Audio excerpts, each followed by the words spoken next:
Welcome back to our Lenten lessons on the sacraments as we continue teaching about the sacrament of holy orders. So what are the effects of the sacrament of holy orders? They are big, really big. First off, once you were ordained, you can never become unordained, even if you get fired, and even if you get laicized. As we read in Psalm 110 of the Old Testament, you are a priest forever according to the order of Melchizedek. The sacrament of holy orders confers a sacramental seal on your soul, or it's also known as an indelible character, just like baptism and confirmation. And that seal lasts forever. Once you're ordained, that's it. This indelible character configures the priest to act in persona Christi, that's for Latin, in the person of Christ, and enables him to carry out the threefold mission of Jesus: to teach, to rule, and to sanctify, or to be priest, prophet, and king. The priest does not teach in his own name, but in the name of Jesus and in the name of the church. He does not rule in his own name, but in the name of Jesus and in the church.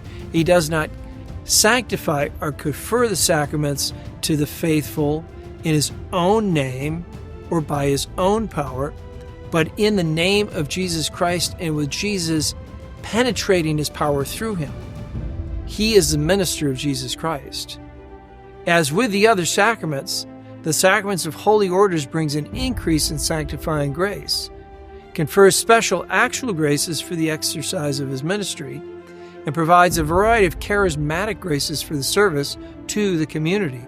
Even if a priest were not personally holy, he would still have the power to celebrate the sacraments, to confect the Holy Eucharist, to baptize children and forgive sins, to be a channel of God's grace, all because the sacraments work ex opere operato.